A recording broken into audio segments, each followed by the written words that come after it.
सारा लोहा उन लोगों का, अपनी केवल धार।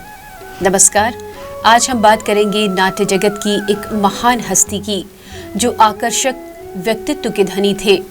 गहरा प्रभावशाली स्वर। नाट्य जगत के लोग उन्हें बाबा कारण, बाबू कोडी जैसे अलग अलग नामों से पुकारा करते थे। उन्हीं सबके चहेते बाबा का आज जन्मदिन है। भारत में नाट्य निर्देशन, लेखन, मंचन और अभिनय की परंपरा बहुत प्राचीन है। भरत मुनि रचित नाट्य शास्त्र हमारी संस्कृति विरासत की अमूल्य निधि है। कारंत जी 1960 में पंडित हजारी प्रसाद द्विवेदी के सानिध्य में काशी हिंदू विश्वविद्यालय से पीएचडी की उपाधि हासिल की। कर्नाटक के मूल निवासी का हिंदी से इतना गहरा लगाव क्यों था, इस बारे में हम आपको आगे बताएंगे। बाबा कारंत ने काशी में रहते हुए तकरीबन 3 साल तक पंडित ओमकार नाथ ठाकुर से शास्त्रीय संगीत की बाकायदा तालीम हासिल की। उन्हें बेहद करीब से जानने और प्यार करने वाले उनके हजारों ऐसे शिष्य हैं जिन्होंने अभिनय के क्षेत्र में अपनी अलग पहचान बनाई है। कारंत जी के बारे में सुनते हैं उनके खास अनुभव। Karanth has not only provided music for Mahanirvan, but he's also acted in the lead role in performances to begin with.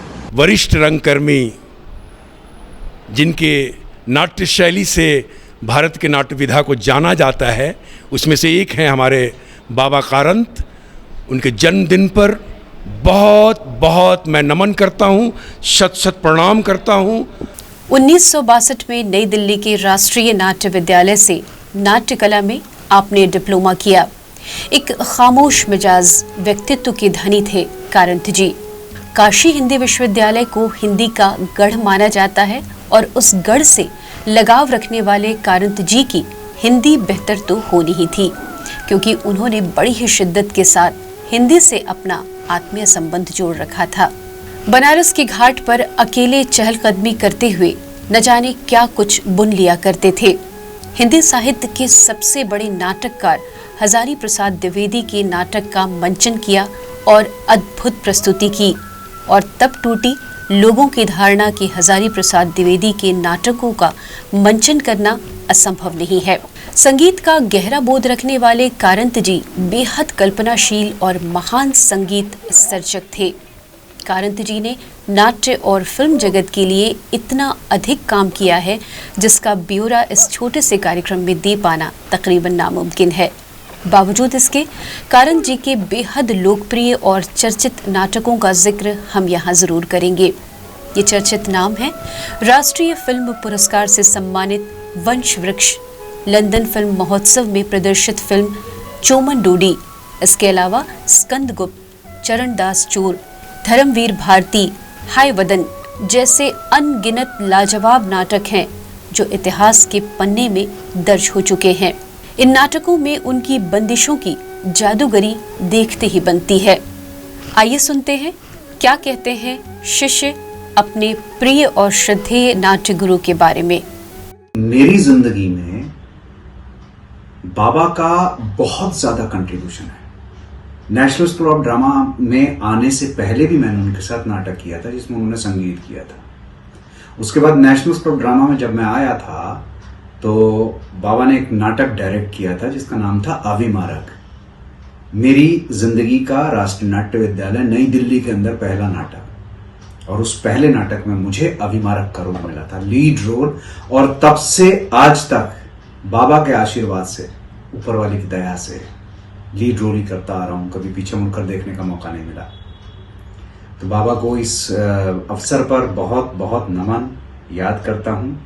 और बाबा के बारे में एक बात तो जरूर कहूंगा कि बाबा का जो संगीत है वो अपने में अद्भुत है, प्रयोगात्मक, जिसको कह सकते हैं एक्सपेरिमेंटल। वर्कशॉप हुई थी एक, उस वर्कशॉप में जब उन्होंने क्लासेस की थी तो हम लोग तो बड़े शॉक्ड हो गए थे। पत्थर से भी म्यूजिक निकल रहा है, लकड़ी के टुकड़ों से म्यूजिक निकल रहा है, हर चीज के अंदर। और वो इम्प्रोवाइज होकर के आप एटमॉस्फेयर के साथ, आप किसी कहानी को सुनाते हुए किसी भी तरीके का म्यूजिक आप क्रिएट कर सकते हैं। कमाल, अद्भुत, बहुत बहुत नमन। बाबा कारंत ने भोपाल स्थित रंगमंडल के मुखिया की भूमिका भी बखूबी निभाई और अपने कार्यकाल के दौरान एक से बढ़कर एक नाटकों का निर्देशन भी किया। रंगमंडल में मंचित उनके कुछ चर्चित नाटक घासीराम कोतवाल, मटिया बुर्ज, हाय वदन और स्कंदगुप्त हैं। दोस्तों, हमारे चारों ओर अनगिनत ध्वनियां गूंजती हैं।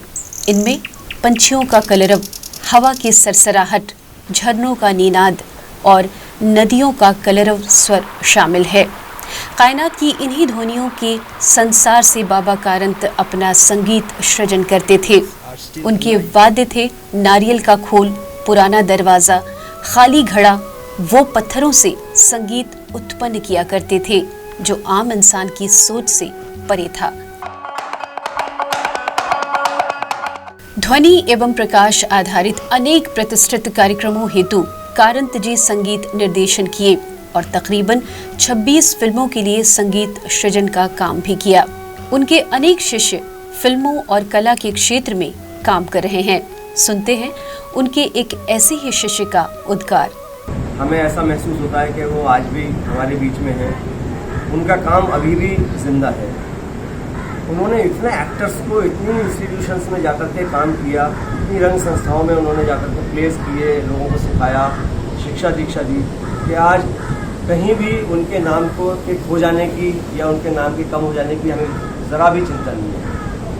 आज हम सब शिष्य लोग उनके काम को आगे बढ़ा रहे हैं और उन्होंने जो हम पर अटूट विश्वास रखा और उन्होंने हमें ट्रेनिंग देते समय भी भरोसा कर दिया था कि आप रंगमंच के लिए ही समर्पित रहोगे और उसके लिए अपनी ज़िंदगी आप दोगे और वो हम कर पा रहे हैं। नाटकों और फिल्मों में बहुमूल्य योगदान देने के लिए बाबू कोड़ी वेंकटरमन कारंत जी को अनेक प्रतिष्ठित पुरस्कारों, पद्मश्री और कालिदास सम्मान से नवाजा गया। बाबा कारंत जैसे साधक युगों में पैदा होते हैं। रंगमंच के वैश्विक परिदृश्य में बाबा कारंत एक जादुई व्यक्तित्व थे, जिनका जादू रहती दुनिया तक कायम रहेगा। वो निष्क्रिय होकर इस दुनिया से नहीं जाना चाहते थे, बल्कि वो जीवन के अंतिम क्षण तक रंगमंच में अपना अमूल्य योगदान देते रहे। नदी जानती है केवल प्रपात का उद्दाम वेग, हंसती है, किलकती है, घास को गुदगुदाती है। बहाव का कसाब तोड़े भंवर के आवर्तों में, सूखे पत्तों को लट्टू सी नचाती है। रुपहली जा कौन कहता है कि मौत आई तो मर जाऊंगा, मैं तो दरिया हूँ समंदर में उतर जाऊंगा। इजाजत दीजिए, नमस्कार।